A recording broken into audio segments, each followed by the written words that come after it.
요한복음 11장을 보게 되면은 제가 자꾸 생각나는 한 장례식이 있습니다. 제가 동부에서 사역을 했을 때였는데요.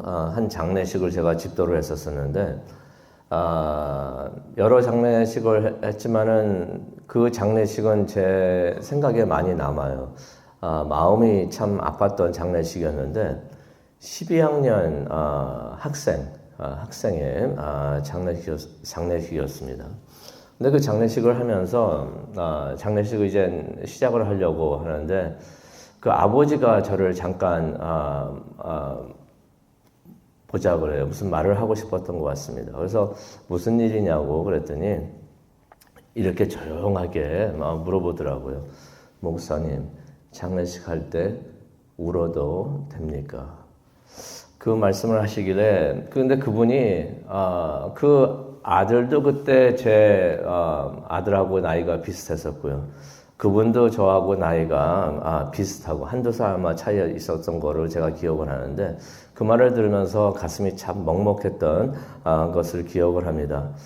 친구 같았어요, 그분은. 그래서 서로 편안하게 잘 지냈었었는데 그분 그냥 제가 가만히 안아주면서 그럼요, 집사님. 예수님도 장례식에서 우셨습니다. 라고 말씀을 해주면서 요한복음 11장의 이야기를 해줬던 것을 제가 기억을 합니다. 오늘은 예수님께서 장례식에서 우셨던 그 이야기를 나누려고 하는데요. 베다니라는 동네에는 잘 알려졌던 예수님을 따르는 사람들에게는 잘 알려졌던 가족이 있었습니다. 바로 나사로와 그 여동생들 마르다와 마리아가 그곳에 살고 있었는데요. 마리아는 요한복음 12장에도 나오지만은 나중에 향유를, 그 비싼 향유를 예수님께 붓고서 자기 머리털로 예수님의 발을 닦아드렸던 바로 그 여인이 바로 마리아가 됩니다. 예수님과는 무척이나 친했던 가족이죠. 예수님께서 자주 찾아가셨습니다. 성경에 그래서 베다니에 가셨다라는 말씀이 나올 때가 많이 있습니다. 그 집 찾아가신 거예요. 근데 베다니에 가셔가지고 무슨 일을 하셨다는 말이 안 나올 때가 있습니다. 그냥 가셔가지고 예수님께서 거기에 묵으시면서 쉬셨던 것이에요. 그래서 사역을 하시면서 자주 베다니를 거쳐 가시고 그곳에 거하시면서 쉬셨는데요. 하루는 그 자매들이 급하게 사람을 예수님께로 보냅니다. 3절에 나오죠. 당신이 사랑하는 나사로가 병이 들었습니다. 라고 말을 하는 것입니다. 아마 예수님께서 오시면은, 이 소식을 듣자마자 오실 것이다. 라고 생각을 하면서 사람을 보냈던 것 같습니다. 그런데 예수님께서는 의외로 소식을 들었는데도 곧바로 가시지 않으셨습니다. 근데 우리가 이 내용을 우리가 나중에 이렇게 보게 되면은 알 수가 있는데 이 소식이 예수님께 도착을 했을 때는 나사로는 이미 죽었었던 것이에요. 나중에 우리가 그걸 보면 알 수가 있습니다. 근데 그래서 예수님께서 곧바로 가시지 않았던 것은 아닙니다. 예수님께서 4절에 그런 말씀하시죠. 그가 이 병으로 인해 죽지 않는다라고 말씀하십니다. 이것은 하나님의 영광을 위한 것이다 라는 말씀을 하십니다. 이게 애매한 말씀인데 이게 무슨 뜻일까? 제자들은 아마 이해를 못했을 것입니다. 근데 이틀 후에 예수님께서 그런 말씀을 제자들에게 하십니다. 이제 가족에게 가자라고 말씀하십니다. 근데 그때 8절을 보니까 제자들이 말리죠. 가지 말자고 합니다. 그러면서 이런 말을 합니다. 얼마 전에 유대 사람들이 돌로 치려고 했었는데 그 말씀 기억하시죠? 우리가 어저께 봤던 그 내용이 되는데요. 유대 사람들이 돌을 집어가지고 당신을 치려고 했었는데 그곳에 또 가려고 합니까? 아마 제자들이 예수님이 그 소식을 듣고서도 곧바로 가지 않은 것이 그 유대인들이 두려워서 가지 않으셨구나라고 생각을 했던 것 같습니다. 근데 그때 예수님께서 11절에 이런 말씀을 하십니다. 나사로가 잠이 들었다. 그래서 내가 가서 그를 깨워야 한다는 말씀을 하십니다. 근데 제자들은 12절에 그 말씀을 또 이해를 못하죠. 이해를 못하고 나사로가 잠이 들었다라고 말씀을 하시니까 그냥 잠이 든 줄 알고서 이런 말을 합니다. 그가 푹 자고 나면, 잠이 들었습니까? 푹 자고 나면은 곧 나을 것 같습니다. 라는 말을 합니다. 그런데 예수님께서 나사로가 잔다라고 말씀하신 것은 죽은 거를 말씀하신 것이에요. 근데 이 말씀을 제자들은 이해를 하지 못했던 것입니다. 근데 믿는 사람들은 죽은 것을 자는 것으로 표현을 할 수가 있다는 것을 우리가 볼 수가 있습니다. 왜 그렇습니까? 믿는 사람들은 죽어서도 다시 부활하여 영원히 살게 되기 때문에 믿는 사람들은 자는 것으로, 죽은 것을 자는 것으로 표현해도 우리가 되는 것을 우리가 알 수가 있습니다. 근데 솔직히 제자들 다시 유대 지방으로 가기가 싫었었습니다. 가면 죽을 것 같았던 것이에요. 그래서 그때 도마가 16절에 이런 말을 하죠. 갑시다. 우리도 가서 예수님과 함께 죽읍시다. 라는 말을 합니다. 솔직히 유대 지방으로 가게 되면은 죽겠구나 라고서 다들 생각을 했던 것이에요. 그런데 여기 이 말씀을 보면서 우리가 생각해 볼 수가 있는 것이 도마 하면 생각나는 게 무엇입니까? 의심했던 도마라고서 우리가 많이 생각을 하는데 근데 그가 죽음도 각오하고 예수님과 함께 하려고 했던 사람이구나 하는 것을 우리가 여기서 볼 수가 있습니다. 도마, 의심만 했던 것이 아니라 의리가 있었고 또한 헌신하는 도마였구나 하는 것을 우리가 여기서 볼 수가 있습니다. 그러면서 이제 예수님과 제자들이 베다니에 이제 도착을 하는데요. 17절을 보니까 그때는 나사로가 죽은 지 이미 4일이나 됐다라는 말씀이 있습니다. 그래서 그 소식이 예수님께 도착을 했을 때 그때는 나사로가 이미 죽었었구나 하는 것을 우리가 숨을 거뒀구나 하는 것을 우리가 알 수가 있습니다. 그런데 그때 마르다가 예수님을 마중을 나옵니다. 그러면서 인사를 하는데 인사가 아니었죠. 21절을 보니까 주께서 여기 계셨더라면 오빠가 죽지 않았을 것입니다. 라는 말을 합니다. 이거 가만히 들으면 원망같이 들리는데 원망이었겠죠. 주님께서 일찍 오셨으면은 내 오라버니가 오빠가 죽지 않았을 것입니다. 원망 같은 말을 하고 있었지만은 그곳에는 강한 믿음이 있었다는 것을 우리가 보게 됩니다. 그런 생각이 들어요. 믿음이 있어야 또 원망 같은 마음도 들겠구나. 믿었기 때문에 또 낙심도 컸겠구나 하는 생각을 할 수가 있습니다. 예수님이시라면 진짜로 살릴 수가 있었는데 예수님이 조금만 일찍 왔더라면 진짜로 오빠가 살아날 수 있었을 텐데 그것을 진짜로 믿었던 것을 우리가 알 수가 있습니다. 그러면서 22절에 마르다가 그런 말을 합니다. 지금이라도 주께서 구하시면 무엇이든지 하나님께서 다 이루어 주실 줄을 압니다. 라는 말을 합니다. 이 말을 들으면서 그런 생각이 들어요. 그렇다면 마르다는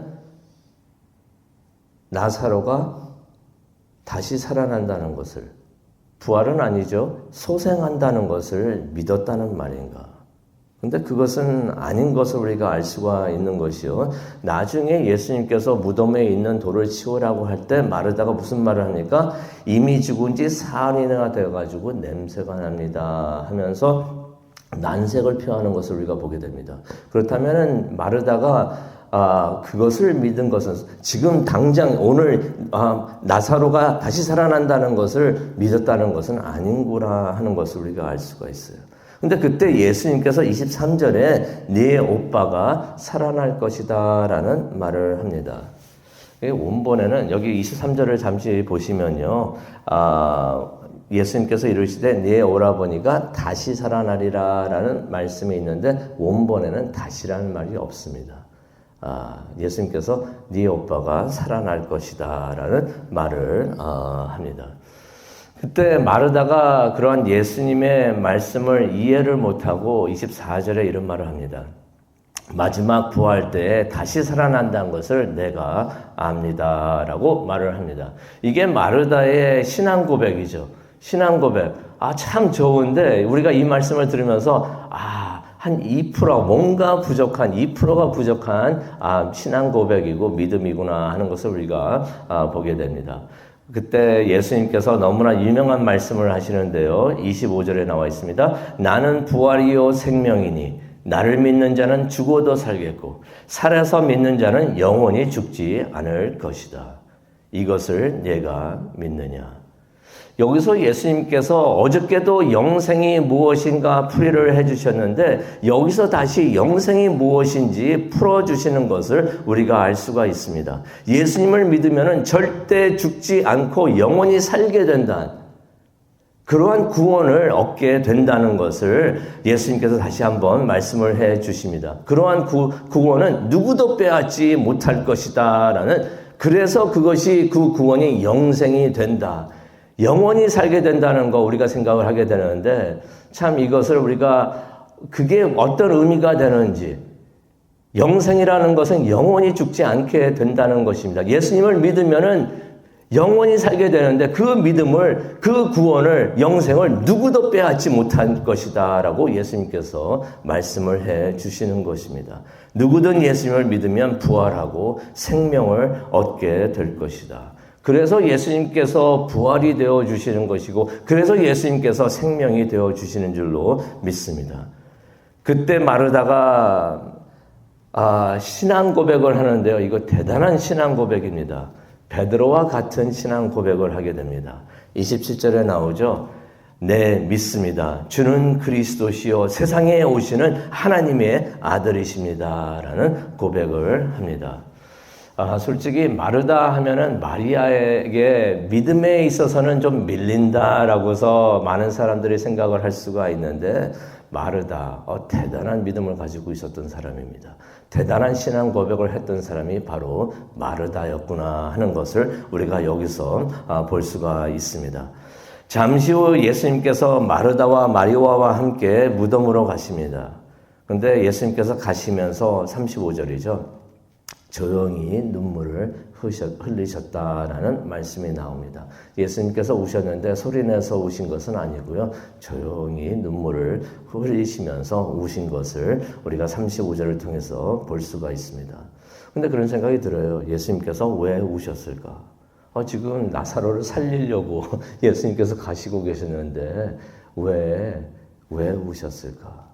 생각을 해보니까 이래서 우셨지 않을까 생각이 듭니다. 많은 것을 우리가 생각을 해볼 수가 있지만은 죄를 통해서 죽음이 세상에 들어와 그 세상에 들어와서 세상에 죽음이 존재하는 것을 보시면서 33절에 보면은 비통히 여기시고 불쌍히 여기셨다고 그랬는데 그러한 세상을 보시면서 비통히 여기시고 사탄이 이 죽음을 통해 사망을 가지고 들어온 것을 비통히 여기시고 사람들을 불쌍히 여기지 않으셨는가 생각을 해봅니다. 많은 사람들이 예수님을 믿지 않아서 죽게 되는 것을 안타까워하지 않으셨을까 그렇게 생각을 해봅니다.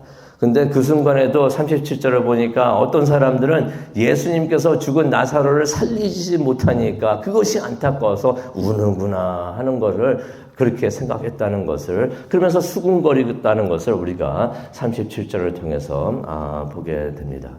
근데 이제 무덤에 도착하신 예수님께서 무덤을 막고 있던 돌을 치우게 하십니다.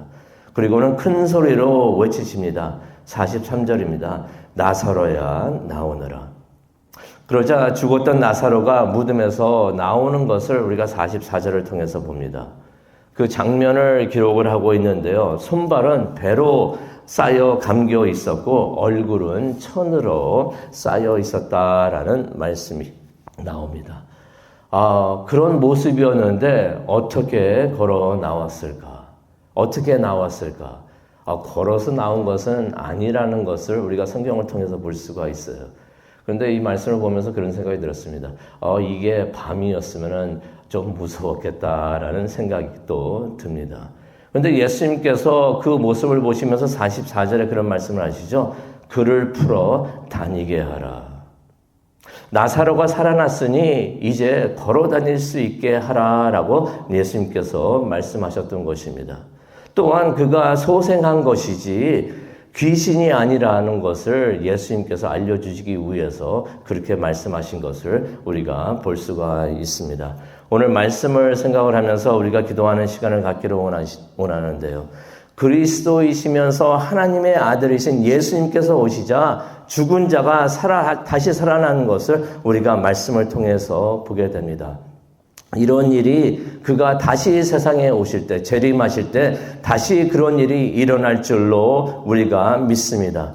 죽었던 사람들은 무덤에서 일어나 부활하게 될 것이고, 요한계시록을 통해서 예수님께서 우리에게 생생하게 들려주시는 말씀이 되는데, 죽었던 자들은 무덤에서 일어나 다시 살아나게 될 것이고 부활하게 될 것이고, 살아있던 사람들을 믿는 사람들은 죽지 않고 영원히 살게 되는, 그래서 예수님께서 부활이 되어주시고 우리에게 생명이 되어주시는 줄로 믿습니다.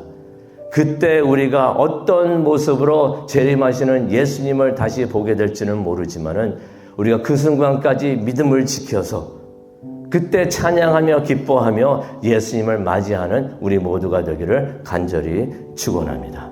기도하시겠습니다. 부활이요 생명이 되어주시는 예수님, 그 예수님의 말씀을 다시 한번 묵상을 하면서 굳건한 믿음을 가지고 하루하루 살아가는 우리 모두가 되게 하여 주시옵소서. 믿어서 승리하는 우리가 될 수 있도록 하나님, 우리 삶에 어떠한 일이 있더라도 그러한 부활이요 생명이 되어주시는 예수님을 믿고 의지하면서 나아갈 수 있는 우리 모두가 되게 하여 주시옵소서. 그것을 위해서 기도하기를 원합니다. 이 시간 함께하여 주시고 우리의 기도를 들어 응답하여 주시옵소서.